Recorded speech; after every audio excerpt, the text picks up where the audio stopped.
So pressure is multi directional phenomena and blood pressure क्या है कि जो ब्लड वेंट्रिकल से आर्टरीज में ट्रांसफर होता है, ये क्या हो गया हमारा फोर चेम्बर हार्ट हो गया, ये राइट एट्रिया या right ventricle, left atria left ventricle.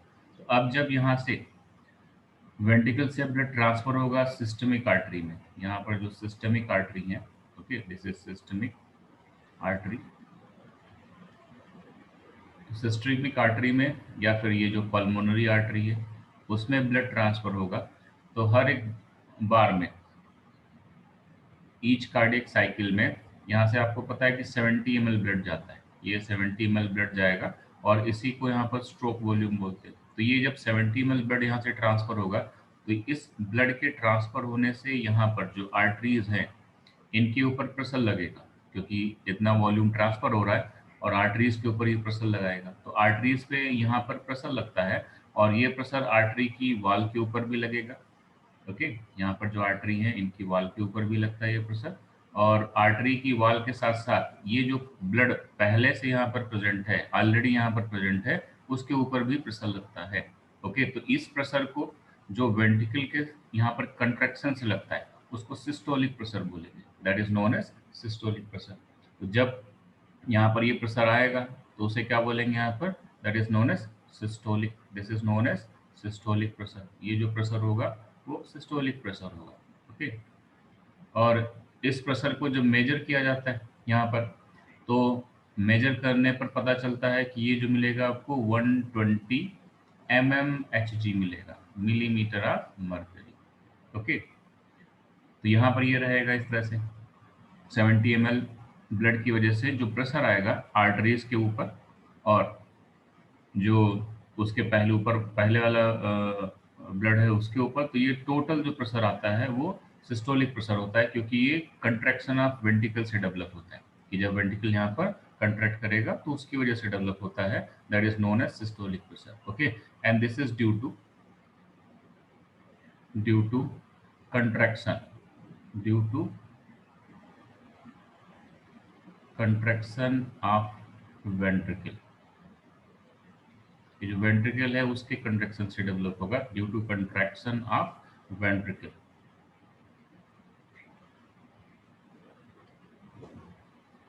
Clear, तो उसकी वजह से ये प्रेशर आएगा यहाँ पर, और इधर भी उतना ही प्रेशर आएगा, पल्मोनरी आर्टरी में भी वही प्रेशर आएगा, क्योंकि यहाँ से आने वाला जो वॉल्यूम है वो भी कितना है 70 ml रहेगा यहाँ पर, तो उसकी वजह से भी ये प्रेशर डेवलप होता है। So this is known as systolic pressure. और फिर उसके बाद जब ये वेंट्रिकल रिलैक्स करेगा तो रिलैक्स करने पर भी यहाँ पर कुछ ना कुछ प्रेशर रहेगा, कि जो वेंट्रिकल है यहाँ पर रिलैक्स कर रहा है तो उसकी वजह से जो प्रेशर आएगा उसको यहाँ पर डायस्टोलिक प्रेशर बोलते हैं। तो next is the diastolic, next is the diastolic pressure. ये जो नेक्स्ट प्रेशर आएगा वो क्या रहेगा, यहाँ पर डायस्टोलिक प्रेशर रहेगा, दिस इज डायस्टोलिक प्रेशर। और ये जो डायस्टोलिक प्रेशर मिलेगा ये आपको 80, दिस इज 80 mmHg मिलेगा, कि जब वेंट्रिकल ने कंट्रैक्ट किया उसकी वजह से जो ब्लड ट्रांसफर हुआ रिस्पेक्टिव आर्टरीज में, उसने जो प्रेशर क्रिएट किया that is systolic pressure 120 mmHg। और दूसरा जो यहाँ पर वेंट्रिकल है उसने फिर से रिलैक्स किया, तो ड्यू टू रिलैक्सेशन यहाँ पर क्या हो रहेगा, ड्यू टू रिलैक्सेशन, कि ड्यू टू रिलैक्सेशन यहाँ पर ऑफ वेंट्रिकल। ओके, कि जो वेंट्रिकल है जब ये रिलैक्स करेगा तो उसके रिलैक्सेशन से जो प्रेशर डेवलप होता है उसको यहाँ पर डायस्टोलिक प्रेशर बोलते हैं, दैट इज 80 mmHg आता है। ओके, तो ये आपको जो मिलेगा 80 mmHg मिलेगा, और वो भी यहीं पर फील होगा, कि यहाँ पर ये जो आर्टरीज हैं सिस्टमिक आर्टरीज और पल्मोनरी आर्टरी यहीं पर फील होता है, या जो भी बॉडी की हमारी आर्टरी है वहाँ पर फील होता है। तो ये सिस्टोलिक प्रेशर और डायस्टोलिक प्रेशर, तो इस दोनों को एक साथ यहाँ पर जब मेजर करते हैं तो उसको ब्लड प्रेशर बोलते हैं, that is known as blood pressure. Okay, यहाँ पर both are collectively that is blood pressure. तो ये जो आएगा उसे ब्लड प्रेशर बोलेंगे यहाँ पर, और blood pressure is the ratio, okay it is the ratio of systolic pressure, it is the ratio of systolic pressure. ये जो सिस्टोलिक प्रेशर है उसका रेशियो है होगा systolic pressure and diastolic pressure, systolic pressure and diastolic pressure. Systolic pressure का और diastolic pressure का जो रेशियो आता है उसी को ब्लड प्रेशर बोलते हैं। और ये रेशियो क्या रहेगा, सिस्टोलिक प्रेशर 120 और डायस्टोलिक प्रेशर कितना मिलेगा आपको 80, और दोनों जो है वो mmHg में है, तो mmHg मिलीमीटर ऑफ मर्करी। तो ये ब्लड प्रेशर रहता है, systolic pressure and diastolic pressure. ये फार्मूला हमारे लिए इंपॉर्टेंट है। और ब्लड प्रेशर को सिंपली यहाँ पर बीपी लिखते हैं, बीपी, बीपी का मतलब ब्लड प्रेशर। सिस्टोलिक रहेगा हमेशा अपर साइड में और डायस्टोलिक प्रेशर रहेगा हमेशा लोअर साइड में। तो सिस्टोलिक और डायस्टोलिक ये दोनों जो प्रेशर हैं इनके रेशियो को ही यहाँ पर ब्लड प्रेशर बोलते हैं। Systolic pressure due to contraction of ventricle and diastolic pressure due to relaxation of ventricle. जब सिस्टोल होगा तो जो ब्लड आया उसकी वजह से क्या प्रेशर है, और जब वो ब्लड आगे ट्रांसफर हो गया और यहाँ पर डायस्टोल हो रहा है तब भी जो ब्लड प्रेजेंट है एट द टाइम उस समय, तो उस समय यहाँ पर क्या प्रेशर है, तो दोनों के प्रेशर को मेजर करते हैं और उसी को यहाँ पर ब्लड प्रेशर। ओके, अब यहाँ पर इस ब्लड प्रेशर को मेजर करने के लिए, कि जो ब्लड प्रेशर है इसको मेजर करने के लिए यहाँ पर हमारे पास एक इंस्ट्रूमेंट है, और उस इंस्ट्रूमेंट के थ्रू हम ब्लड प्रेशर को यहाँ पर मेजर कर सकते हैं। तो इसको मेजर कर लेंगे हम, और इसको मेजर करने के लिए जो हमारे पास इंस्ट्रूमेंट रहता है that is known as sphygmomanometer. Okay, तो यहाँ पर स्फैग्मोमैनोमीटर है।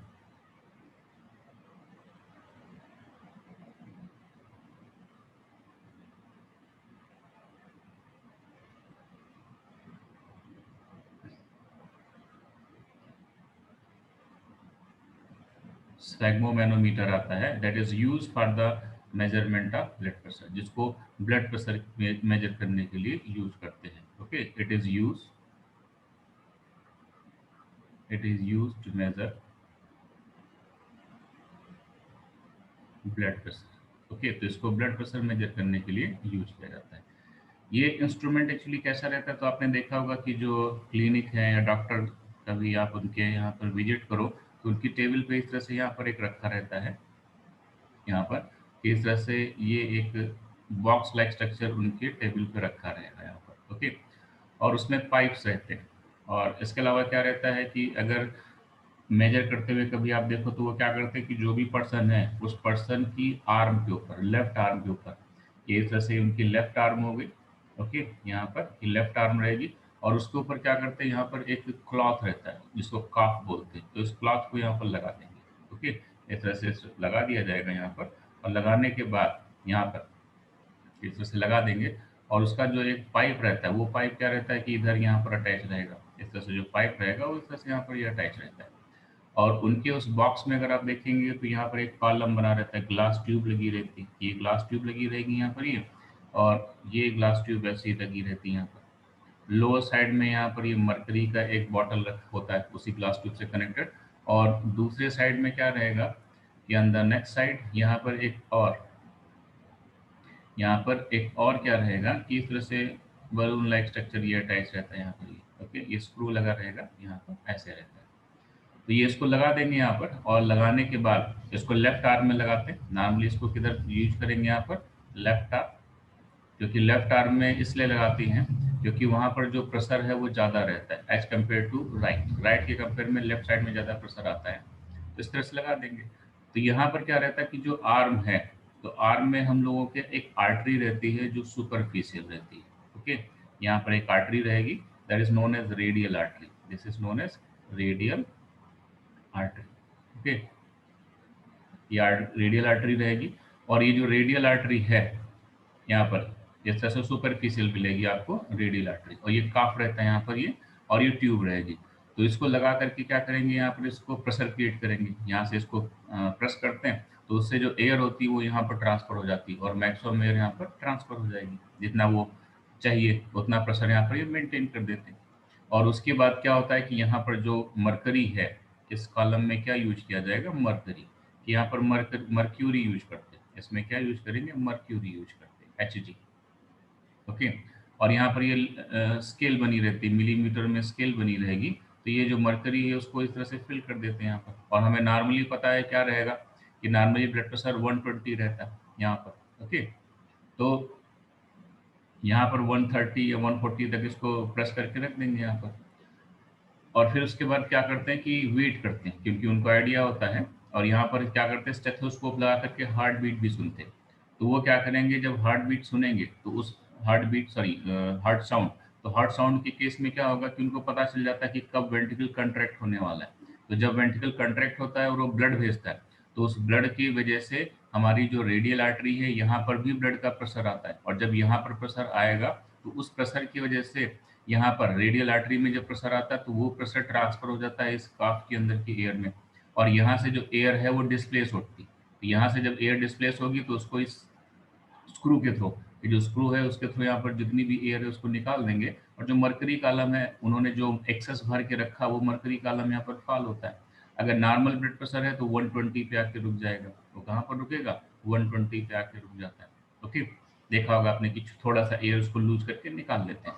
उसके बाद फिर से दोबारा 0.3 सेकेंड के बाद जब डायस्टोल होना स्टार्ट होगा तो फिर से यहाँ पर प्रेशर कम होगा। और जब प्रेशर कम होगा तो उस केस में फिर यहाँ पर क्या होगा कि इस साइड में प्रेशर कम हो जाएगा यहाँ पर। तो यहाँ पर मर्क्यूरी कॉलम जो है वो और फॉल होगा, तो ये 80 पे फॉल होगा। तो इस तरह से यहाँ पर इसको वो क्या करते हैं, मेजर कर लेते हैं। तो मरकरी के लेवल्स को आइडेंटिफाई करके उनको पता चल जाता है कि प्रेशर जो है वो कितना है, यहाँ पर 180 है, सॉरी 120 है या फिर 80 है। तो ये एक मेथड है और इस मेथड के थ्रू वो क्या करते हैं, यहाँ पर इसको मेजर कर लेते हैं। आजकल डिजिटल भी स्फेग्मोमेनोमीटर आ गए और उनके थ्रू मेजर कर लेते हैं, बट मैनुअली यहाँ पर जो है वो ज़्यादा करेक्ट रहता है, ऐसा मानते हैं। तो इस तरह से ये जो इंस्ट्रूमेंट रहेगा स्फेग्मोमेनोमीटर रहेगा, उसमें मरकरी यूज करते हैं। इंपॉर्टेंट चीज ये है, क्वेश्चन ये आता है कि मरकरी ही क्यों यूज करते हैं। सो मरकरी यूज करने का रीजन है, कई बार आपको बताया, इट डू नॉट स्टिक, ये स्टिक नहीं करता, it do not stick,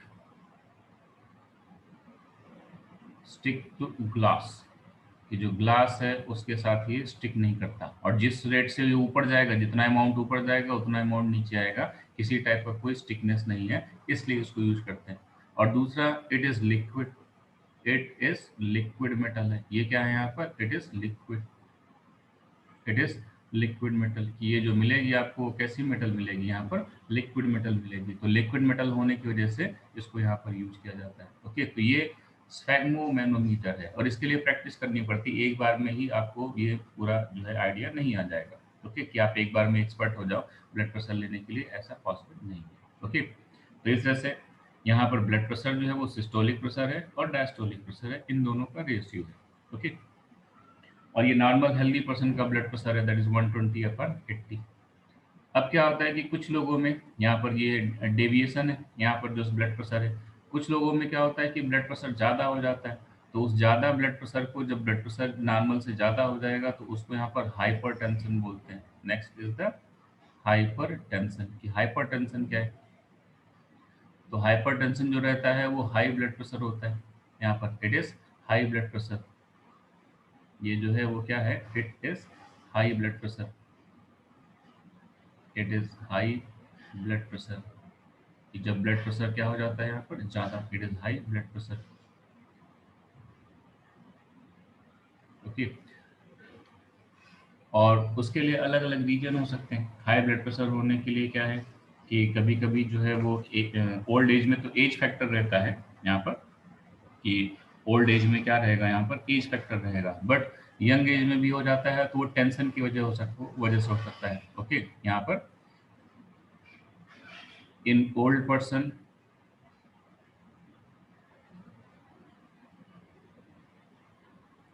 due to age, age की वजह से हो सकता है। ओके, या फिर क्या हो सकता है कि उसमें एथेरियोस्क्लोसिस या आर्टेरियोस्क्लोसिस हो गया ड्यू टू कैड। कैड जो है वो एक टाइप की डिजीज है जिसको कार्बोनरी आर्टरी डिजीज बोलते हैं, आप हम लोग आगे पढ़ेंगे यहाँ पर। ओके, तो उसकी वजह से हो सकता है। इसके अलावा इन यंग, इन एडल्ट, एडल्ट में हम लोगों में भी ब्लड प्रेशर हो जाता है, इंक्रीज हो जाता है। Okay, in adult due to stress, stress की वजह से हो जाता है। ये स्ट्रेस ज़्यादा हो गई तो उसकी वजह से ब्लड प्रेशर क्या होता है, यहाँ पर बढ़ जाता है। ओके, तो ये रीजन रहेंगे यहाँ पर। तो अब इसमें क्या होता है कि जो यहाँ पर हाई ब्लड प्रेशर है, ओके, हाइपरटेंशन, इसको हाई ब्लड प्रेशर बोलते हैं। आपने सुना होगा लोग बोलते हैं कि मुझे बीपी है, तो बीपी है इसका मतलब उनका ब्लड प्रेशर ज़्यादा हो जाता है टाइम टू टाइम। तो इसके लिए जो यहाँ पर रेशियो आता है ब्लड प्रेशर का, कि जो ब्लड प्रेशर का रेशियो रहेगा दैट इज बीपी, वो क्या रहेगा यहाँ पर, इस केस में जो सिस्टोलिक प्रेशर होता है उनका 140 हो जाता है, सिस्टोलिक प्रेशर इज 140, और जो डायस्टोलिक प्रेशर रहेगा इनका कितना हो जाता है यहाँ पर, ये 90 हो जाता है। तो ये इतना बढ़ जाता है mmHg, हम इसको हमेशा mmHg मिलीमीटर ऑफ मर्करी में ही मेजर करेंगे। तो अगर 140/90 हो गया तो उस केस में क्या रहेगा यहाँ पर, that is high blood pressure. और अगर ये कंटिन्यू रहेगा, पता चला थ्रू आउट डे उनका यही कंटिन्यू है, तो उस केस में इसको हाइपरटेंशन बोलते हैं। या फिर कभी जैसे एडल्ट में हो गया कि कभी स्ट्रेस की वजह से इतना ज़्यादा हो गया तो वो नॉर्मल हो गया कि फिर से अपना नॉर्मल 120/80 आ जाएगा, तो वो कोई प्रॉब्लम नहीं है। ओके, तो यहाँ पर अगर ये कंडीशन कंटिन्यू है 120 की और 80 की जगह उनका ब्लड प्रेशर हमेशा 140/90 ही रिप्रेजेंट कर रहा है sphygmomanometer, in that case he is suffering from hypertension. Okay, तो वो हाइपरटेंशन से सफर करेंगे और यहाँ पर उनके लिए प्रॉब्लम रहती है। बट यहाँ पर ज़्यादा प्रॉब्लम नहीं कि उनको ब्लड प्रेशर अपना नॉर्मल रखना चाहिए, जैसे डॉक्टर बोलते हैं। इस केस में क्या होना चाहिए, okay, do not take precautions, क्या है यहाँ पर इन दिस केस में,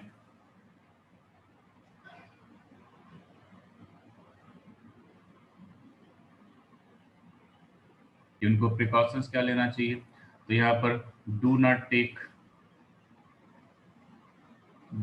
टेक एक्सेस साल्ट, यहाँ पर इनको एक्सेस साल्ट नहीं लेना चाहिए, excess salt, do not take excess salt, ज़्यादा साल्ट नहीं लेना चाहिए, ज़्यादा शुगर नहीं खाना चाहिए। ओके, शुगर साल्ट नहीं लेना चाहिए, स्ट्रेस नहीं लेना चाहिए, ओल्ड पर्सन है तो उनको स्ट्रेस नहीं लेना चाहिए। ओके, तो ये उनके प्रिकॉशंस रहते हैं कि उन्हें क्या करना होगा, कि उनको ज़्यादा एक्सेस साल्ट नहीं लेना चाहिए, शुगर नहीं लेना चाहिए, क्योंकि उसकी वजह से क्या होता है, ब्लड प्रेशर बढ़ता है।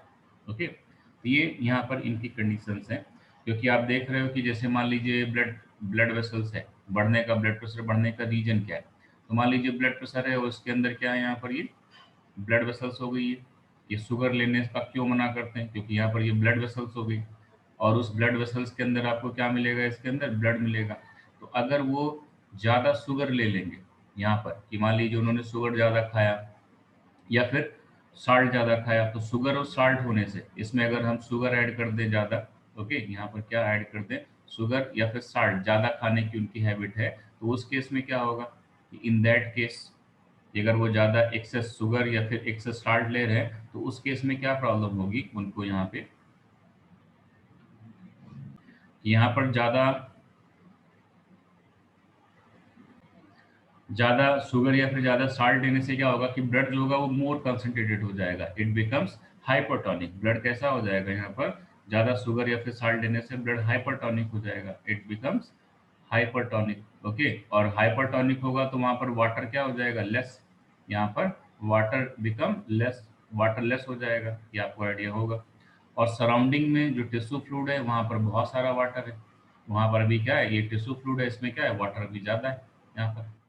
ओके, तो दिस इज टिश्यू फ्लूइड, ये जो मिलेगा आपको क्या मिलेगा यहाँ पर, दिस इज टिश्यू फ्लूइड मिलेगा, ये आपको टिश्यू फ्लूइड मिलेगा यहाँ पर। तो टिश्यू फ्लूइड में वाटर ज़्यादा रहेगा, इन दिस केस वाटर जो है वो ज़्यादा है यहाँ पर।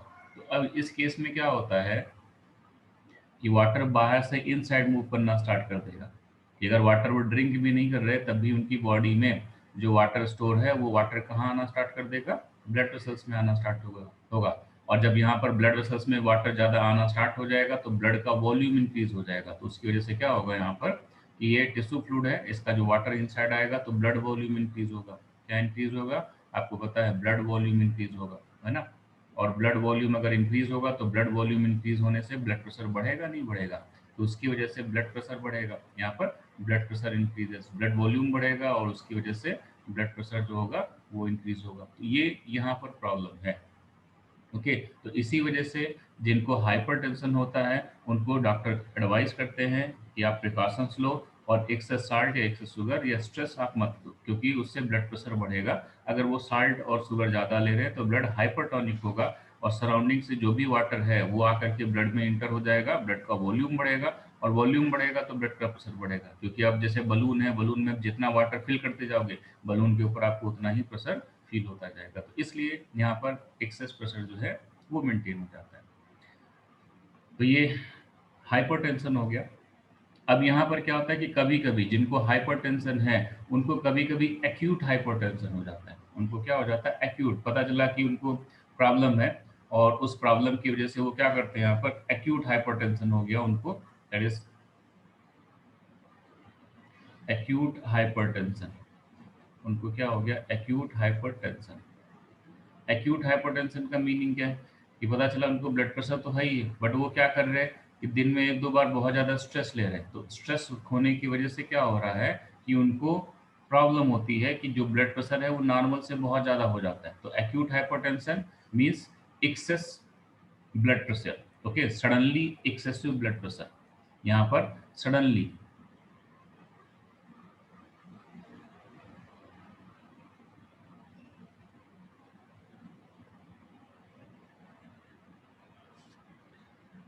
कौन भाई आ गए, इंटर कर गए जो डिस्टर्ब कर रहे हैं। तो suddenly excess, suddenly excess blood pressure. Okay, suddenly क्या हो जाएगा, एक्सेस ब्लड प्रेशर हो जाएगा यहाँ पर।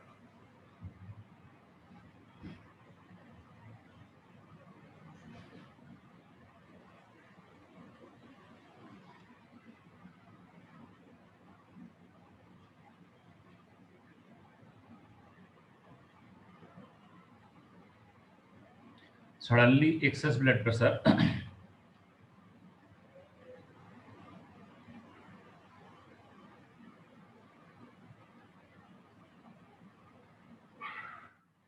बोलते हैं। Suddenly excess pressure, excess blood pressure जो हो जाएगा उसको एक्यूट हाइपरटेंशन बोलते हैं। और उस कंडीशन में क्या होता है कि जो ब्लड प्रेशर है वो कितना हो जाएगा यहाँ पर, दैट इज 220। ओके, ये जो ब्लड प्रेशर है वो सिस्टोलिक प्रेशर हो जाएगा 220, और जो डायस्टोलिक प्रेशर हो जाएगा वो यहाँ पर 120 mmHg। इतना हाई प्रेशर हो जाता है। ओके, यहाँ पर क्या हो जाएगा, इतना हाई ब्लड प्रेशर हो जाएगा mmHg। तो इसको यहाँ पर बोलते हैं दैट इज एक्यूट हाइपरटेंशन। अब इस एक्यूट हाइपरटेंशन के डिसएडवांटेज क्या है कि मान लीजिए किसी को हाइपरटेंशन है और दिन में वो दो तीन बार क्या कर रहा है कि उसको बहुत ज़्यादा एक्सेस टेंशन ले रहा है, कि उसको गुस्सा आ रही किसी रीजन को लेके, या फिर उसको कोई ऐसी न्यूज मिल जाती है जिसकी वजह से वो बहुत स्ट्रेस हो जाता है, या फिर अच्छी न्यूज मिल गई जिसकी वजह से उसको बहुत खुशी होती है। तो उस केस में क्या होता है, ब्लड प्रेशर सडनली 220 से 120 पहुंच जाता है दिन में एक दो बार। तो उसकी वजह से क्या होगा कि उसकी किडनी के ऊपर क्या इफेक्ट पड़ेगा। तो किडनी के ऊपर इफेक्ट पड़ेगा कि किडनी के जो नेफ्रॉन होंगे वो डैमेज होना स्टार्ट हो जाते हैं। तो उसको यहाँ पर बोलते हैं नेफ्राइटिस होना स्टार्ट हो जाएगी। ओके, उसको क्या होना स्टार्ट हो जाएगी, नेफ्राइटिस। नेफ्राइटिस मीनिंग क्या है कि जो नेफ्रॉन है वो डैमेज होना स्टार्ट हो जाएंगे। कि जैसे यहाँ पर ये ग्लोमरस हो गया, आपको पता है बोमस कैप्सूल हो गया यहाँ पर इस तरह से, और उसके अंदर आपको पता है कि ग्लोमरस मिलता है। और जो ग्लोमरस है इसमें जब प्रेशर बहुत ज़्यादा होगा तो ये रैप्चर कर जाएंगी, ये रैप्चर कर जाएंगी, और रैप्चर होने से जो नेफ्रॉन है वो पूरा नेफ्रॉन यहाँ पर क्या होगा, ब्लड क्लॉटिंग होना स्टार्ट हो जाएगा और ये पूरा नेफ्रॉन खराब हो गया। तो इसको नेफ्राइटिस बोलते हैं यहाँ पर। Okay, that is damage of nephron, damage of nephron. तो जो नेफ्रॉन है वो डैमेज होना स्टार्ट हो जाते हैं, तो उसको यहाँ पर नेफ्राइटिस बोलेंगे। ओके, और ये किडनी में होगा, ये कहाँ पर होगा, इनसाइड द किडनी। तो उसकी किडनी अब क्या होगी, धीरे धीरे खराब हो जाएगी। कि उसकी किडनी दो चार साल में, जब से उसको यहाँ पर ब्लड प्रेशर स्टार्ट हुआ और वो एक्यूट हाइपरटेंशन ले रहा है बार बार, तो उस केस में क्या होगा, 4-5 साल में उसकी किडनी डैमेज हो जाएगी। ओके, तो ये यहाँ पर बैड इफेक्ट होता है कि किडनी के ऊपर फर्क पड़ता है। दूसरा क्या फर्क पड़ेगा कि ब्लाइंडनेस हो सकती है, कि उसको ब्लाइंडनेस हो सकती है, कि वो पर्सन ब्लाइंड हो सकता है। कि पता चला बहुत ज़्यादा एक्सेसिव प्रेशर हो गया और उस एक्सेसिव प्रेशर की वजह से क्या हुआ कि उसने बहुत ज़्यादा टेंशन ले लिया, एक्यूट हाइपरटेंशन हो गया, किसी दिन बहुत ज़्यादा उसने स्ट्रेस ले लिया। तो पता चला कि जो रेटिना है यहाँ पर, ये जो है वो रेटिना, तो रेटिना में, यहाँ पर जो रेटिना है उस रेटिना के अंदर क्या रहेगा कि उस रेटिना में जो ब्लड वेसल्स हैं वो डैमेज हो जाएंगी। कि जो रेटिना है उसके अंदर की ब्लड वेसल्स क्या होती है, यहाँ पर ये डैमेज हो जाती है, और उनके डैमेज होने से पता चला यहाँ पर क्लॉटिंग हो गई। तो अब यहाँ के जो रॉड एंड कोन्स हैं वो सब सारे के सारे क्या हो जाएंगे, डिस्ट्रॉय हो जाएंगे। तो यहाँ पर ब्लाइंडनेस हो जाती है due to damage of retinal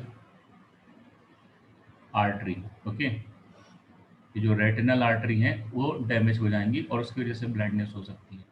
third हो सकता है यहाँ पर स्ट्रोक।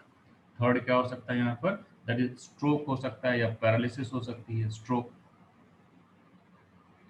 स्ट्रोक या फिर क्या बोलते हैं यहाँ पर, दैट इज पैरालिसिस। कि पता चला जो पर्सन है उसने बहुत ज़्यादा टेंशन ले लिया और उसकी वजह से यहाँ पर क्या हो गया, damage.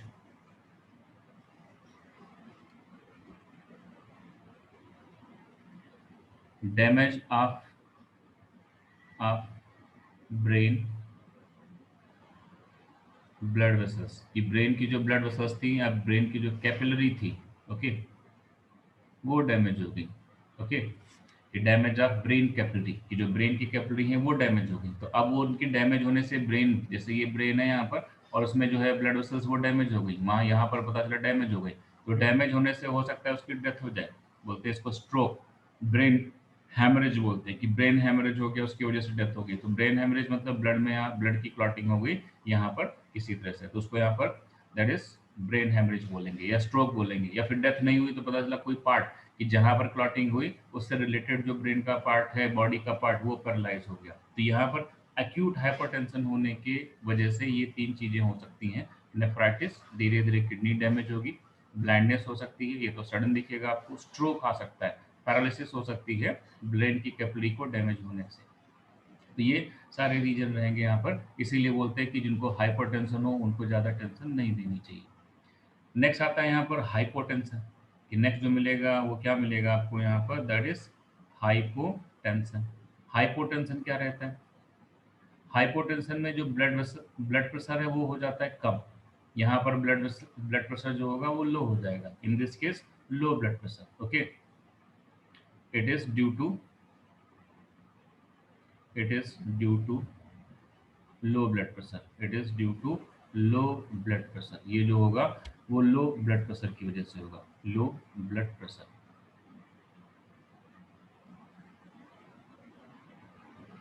Okay, it is due to low blood pressure. Okay, और इसको यहाँ पर हाइपोटेंशन बोलते हैं, that is known as hypotension. और इस केस में क्या होगा कि जो ब्लड प्रेशर है वो नॉर्मल से कम हो जाता है। ओके, यहाँ पर ब्लड प्रेशर इसमें क्या होगा, ब्लड प्रेशर विल बी 100/50। यहाँ पर ब्लड प्रेशर जो है वो 100 से कितना हो जाता है, 50 mmHg हो जाता है।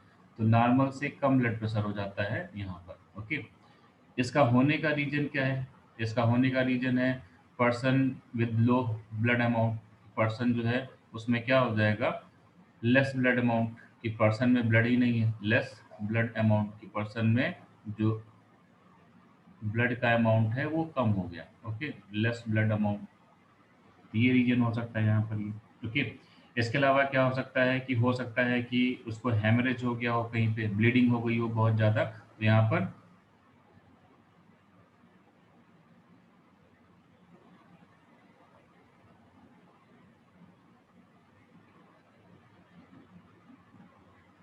कि उसको हेमरेज हो सकता है, उसकी वजह से हो सकता है यहाँ पर कोई प्रॉब्लम हो। ओके, इसके अलावा हो सकता है कि failure of pumping action of heart, कि हार्ट जो है वो प्रॉपरली जो है वो पंप न कर पा रहा हो यहाँ पर, तो failure of pumping failure of pumping action of heart, pumping action of heart, ये जो हार्ट है वो प्रॉपरली पंप नहीं कर पा रहा, तो ये प्रॉब्लम रहेगी यहाँ पर। ओके, या फिर क्रोनिक वैसोडाइलेशन हो गया, कि उसकी जो ब्लड वेसल्स है उनमें ज़्यादा डायलेशन हो गया और वो प्रेशर ही नहीं मेंटेन कर पा रही, तो यहाँ पर दैट इज क्रोनिक वैसोडाइलेशन हो गया, क्रोनिक वैसोडाइलेशन। ओके, तो ये यहाँ पर जो है वो कंडीशन है, ये कंडीशन रहती हैं जिनकी वजह से जो पर्सन है उसको लो ब्लड प्रेशर हो जाता है। तो हाई ब्लड प्रेशर भी होता है और लो ब्लड प्रेशर भी होता है। हाई ब्लड प्रेशर 120/80 से ज़्यादा हो जाए, 140/90, और लो ब्लड प्रेशर जो रहेगा वो 100/50 हो जाए। ओके, तो इसकी वजह से भी, लो ब्लड प्रेशर की वजह से भी पर्सन को प्रॉब्लम होती है यहाँ पर। ओके,